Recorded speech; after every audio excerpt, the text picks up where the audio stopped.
Halo Mobil Mania, selamat datang di mobilman.id. Bersama gua Danang, kali ini kita mau mereview Toyota Foxy.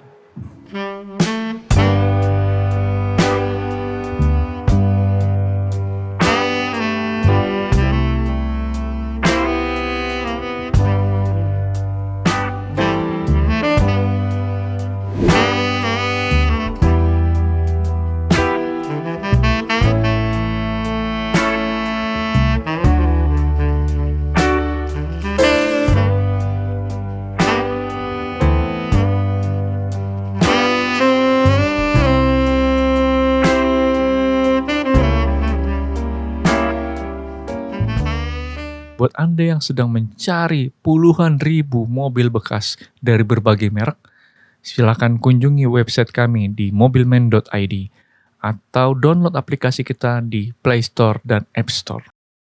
Ya, di sebelah gua ini adalah All New Foxy. Ya kan? All New Foxy yang baru diluncurkan di awal tahun 2022, yaitu di bulan Februari tahun 2022. Dan ini kalau menurut gua adalah salah satu luxury MPV yang keren. Tampilannya tuh terlihat lebih fresh daripada Foxy yang sebelumnya, generasi yang sebelumnya. By the way, ini adalah generasi keempat dari Toyota Foxy. Sebelumnya di Indonesia itu dikenal adalah Toyota Nav1 dan ada lagi Toyota Noah. Sayangnya Nav1 dan Noah sudah nggak ada, digantikan dengan Toyota Foxy. Dan mobil ini udah masuk generasi keempat. Generasi pertama muncul tahun 2001. Dan MPV yang gue idam-idamkan sih, karena kalau yang Alphard cukup mahal harganya, hampir 1 miliar. Kalau ini separuhnya, makanya ini disebut Baby Alphard. Dari tampilan depan, Toyota Foxy ini mengalami perubahan. Salah satunya di bagian grill depan dan lampu depan ini, Toyota menyebutnya adalah New Resilient Grill and Front Bumper. Jadi resilient gitu ya.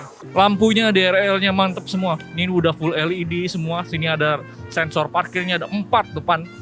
Dan krom-kromnya juga nggak kelihatan murahan sama sekali sih. Mobil ini kan udah masuknya luxury ya, nggak mungkin kelihatan murahan. Di sini juga keren lah, mantep. Platform yang digunakan Toyota Foxy ini adalah platform baru yang dibangun sama Toyota, yaitu TNGA, Toyota New Global Architecture. Dan dimensinya lumayan besar lah. Memang lebih kecil daripada Alphard dan Velfire, cuman ini cukup besar. Panjangnya mencapai 4,7 meter, hampir 4,7 meter.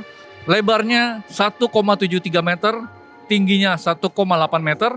Wheelbase-nya 2,8 meter. Ini cukup panjang wheelbase-nya. Sehingga pengaruhnya adalah di dalam kabin. Otomatis dalam kabinnya pasti lega. Salah satu keunggulan TNGA yaitu adalah dia punya ground clearance yang rendah. Decknya jadi rendah, sehingga memudahkan penumpang untuk masuk. Dan ada fitur yang menarik ketika misalnya kita mau masuk, yaitu digerakkan kaki. Ini karena nggak ada kan, ini karena gue nggak punya kuncinya, jadi nggak bisa dibuka. Aslinya itu bisa.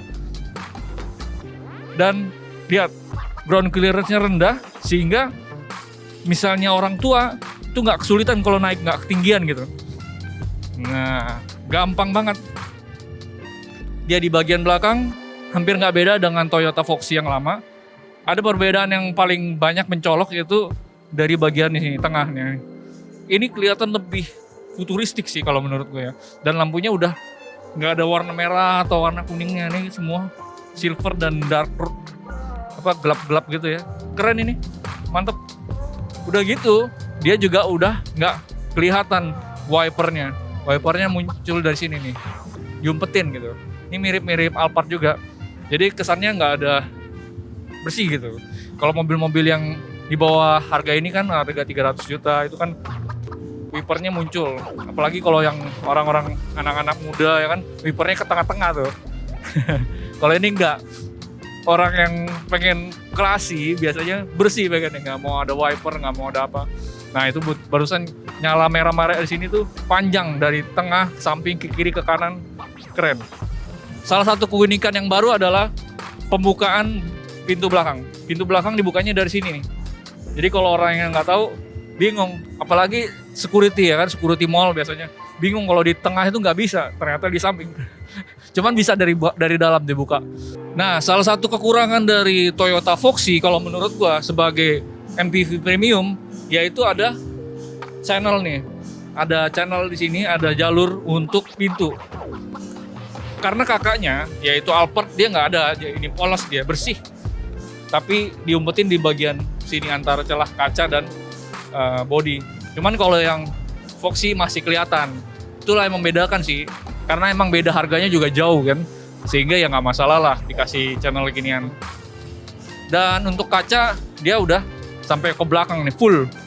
Ini kaca nih, bukan plastik-plastik ya, full ke belakang. Sehingga seolah-olah mencirikan floating roof dari depan ke belakang. Ini sayangnya nggak kaca juga. Kalau kaca juga benar-benar floating ke belakang, dari depan ke belakang. Mantep. Nah untuk bagian velg, mobil ini dilengkapi dengan velg ukuran 17 inci ya, dengan ban ukuran 205/55 ring 17, dan bannya ini Yokohama. Nggak tahu nih, mudah-mudahan dapatnya Yokohama juga karena kan mobil Jepang harusnya pakai ban Jepang. Lubangnya udah 5 dan cakramnya sudah depan belakang. Dan ini juga udah ada ini ya, inner fendernya sampai dalam-dalam nih, plastik.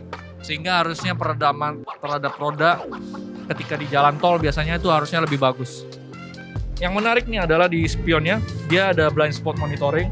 Di sini ada kacanya, lalu di sini ada kamera, dan spion ini juga ada heaternya, sehingga ketika misalnya hujan gitu kan, nggak terlalu mengembun banget. Biasanya kan kalau spion-spion di kala hujan itu dia penuh dengan air, udah gitu berembun gitu kan.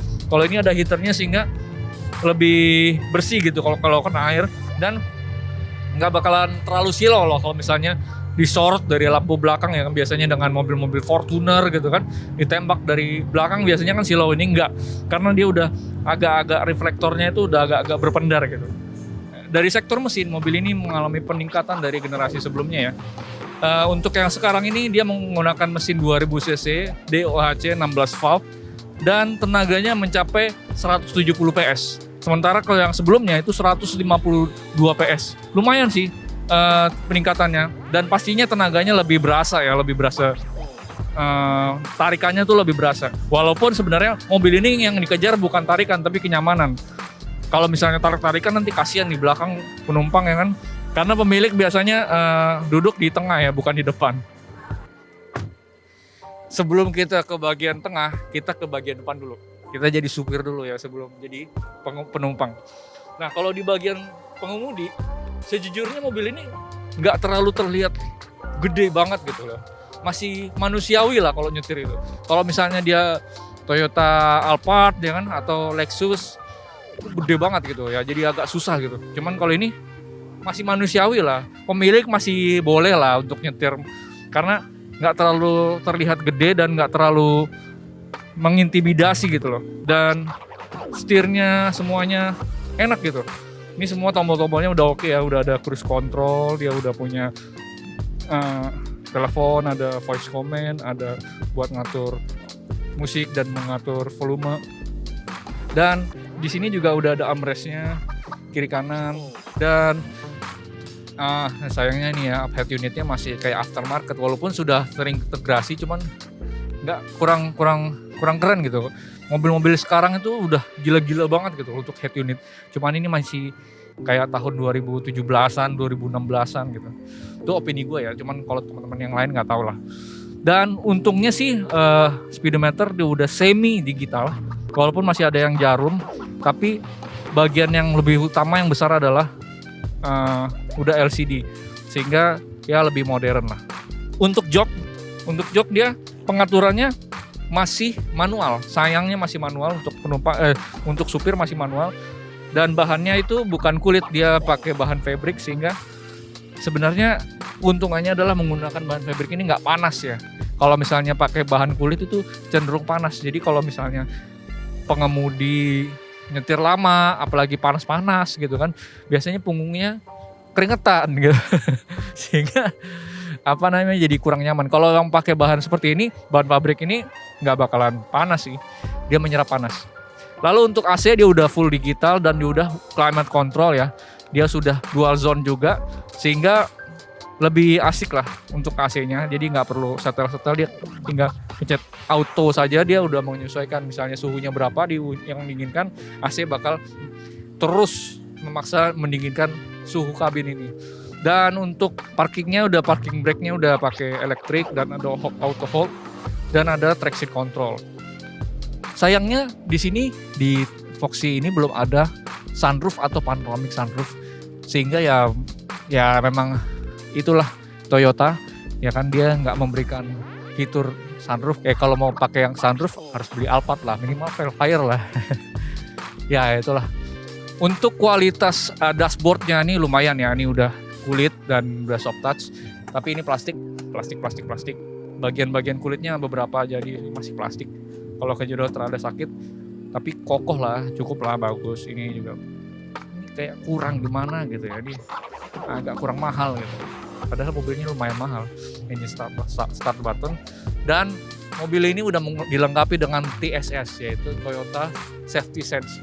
Dia banyak beberapa fitur, salah satunya ya adalah dia bisa ngerem sendiri lah. Istilahnya itu pre-collision warning, sehingga ketika misalnya ada bahaya di depan, remnya bakal otomatis engage, jadi sehingga nggak bakalan terjadi usahanya itu adalah untuk mencegah terjadinya tabrakan. Cuman fitur itu nggak bisa jadi andalan untuk keamanan yang utama, tetap pengemudi yang paling utama.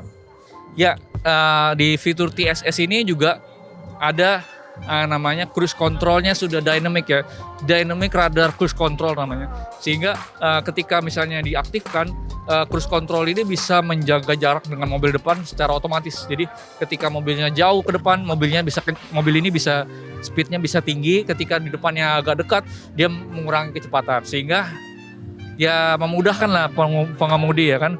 Itu salah satu fitur yang membantu banget sih. Jadi istilahnya adaptive cruise control ya. Dan ini juga bikin memanjakan supirnya. Kalau misalnya supirnya bayaran, makin enak, dia tinggal pencet ini aja kalau buat keluar kota. Lalu juga ada namanya auto high beam. Itu high beamnya ketika misalnya high beam dinyalakan, mobil di yang depannya di lawanan arah itu nggak bakal terlalu silau. Selain itu juga ada fitur steering assist. Dia ketika misalnya mobil ini terdeteksi keluar jalur dari garis marka jalan, maka akan ada peringatan. Kalau misalnya peringatan itu masih diamin, setir akan mengintervensi sedikit sehingga kembali ke jalur yang benar gitu. Seolah-olah salah jalan ya.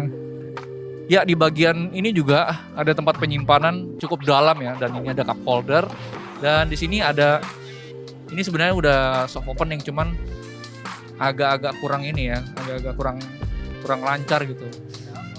Tapi lumayan lah. Sini udah ada ini ya, fire extinguisher, pemadam kebakaran, karena memang mobil zaman sekarang harus ada pemadam kebakarannya. Sekarang gue berada di tengah-tengah, di tempat di mana pemilik Toyota Foxy berada biasanya. Dan di sini lumayan lah ya. Tapi lumayan lah, dia ada armrestnya, walaupun depannya nggak ada, cuman ini jaraknya jauh banget, jelas. Di sini ada pegangannya, dalamnya interiornya hitam semua. Dan ya lumayan lah, ini AC-nya di bagian sini, terus ada TV-nya, ada TV di sini. Lalu pengaturan AC-nya juga ada di sini, dia bisa diatur juga suhunya juga, enak. Dan ya lumayan nyaman lah. Lumayan nyaman. Di sini ada crane-nya juga, dan kacanya juga gede gitu bagian sana. Terus tengahnya juga ada buat tempat minuman.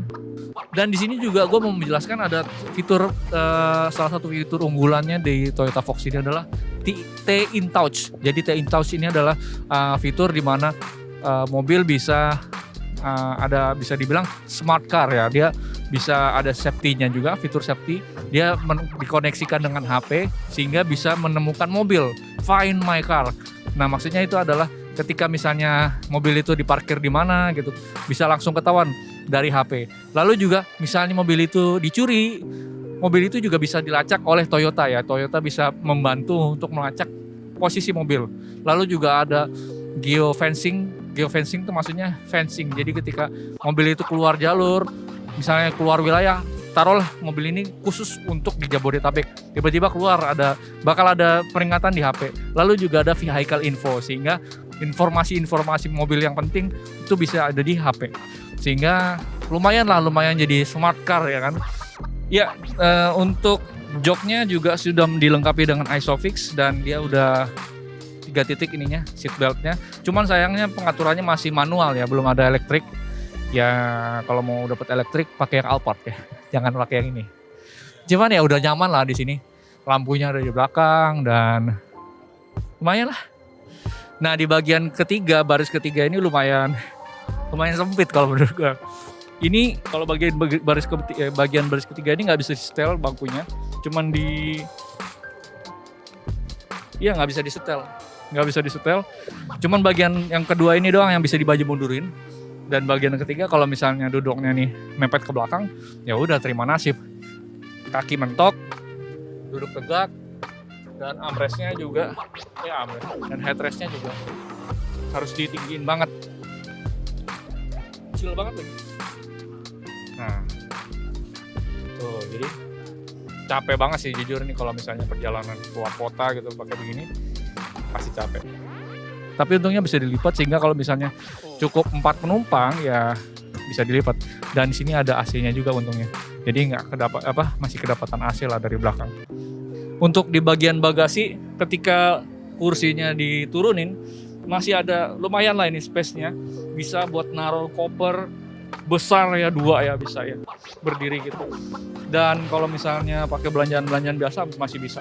Kalau ini dibuka dia rata lantai dan dalam banget. Ini muat banyak lah pokoknya. Koper mau bisa 5-6 bisa dan luas gitu. Dan ini tingginya lumayan tinggi. Tinggi gue 171 cm tapi nggak mentok, kecuali ujungnya ini mentok. Kalau tengahnya enggak, sehingga nggak mengganggu lah sama misalnya orang-orang yang punya tinggi 185 ya baru mentok ya. Kalau 170-an enggak. Dan terakhir ini pengaturannya sudah bisa diatur ya ketinggiannya. Misalnya tempatnya sempit kita bisa ngunci segini, turunin lagi, bisa diberhentiin sehingga misalnya ada garasinya rada sempit ya kan, cuman bisa buka sedikit masih bisa akses. Jadi nggak butuh bawa nggak butuh ruangan yang luas untuk ngebuka pintu ini. Ya terakhir adalah harganya. Mobil Toyota Foxy ini hanya keluar satu varian di Indonesia dan harganya itu sekitar 588 juta rupiah on the road. Sehingga ya dibilang murah ya lumayan lah karena ini kan masuknya luxury MPV ya. Di bawahnya Alphard yang udah harganya mencapai 1 miliar, separuhnya. Jadi value for money-nya lumayan meskipun banyak fitur yang kalah jauh dibanding Alphard. Tapi ya Alphard wannabe ya masih oke lah. Oke, sekian dulu review gue tentang Toyota All New Foxy. Mudah-mudahan bisa bermanfaat buat kita semua. Sekalian gue mau ngasih tahu buat kalian yang sedang mencari mobil Toyota bekas, ratusan mobil Toyota bekas bisa kunjungi website kita di mobilman.id atau download aplikasi kita di Play Store mobilman.id, di App Store juga ada. Sekian dari gue Danang and see you in next video.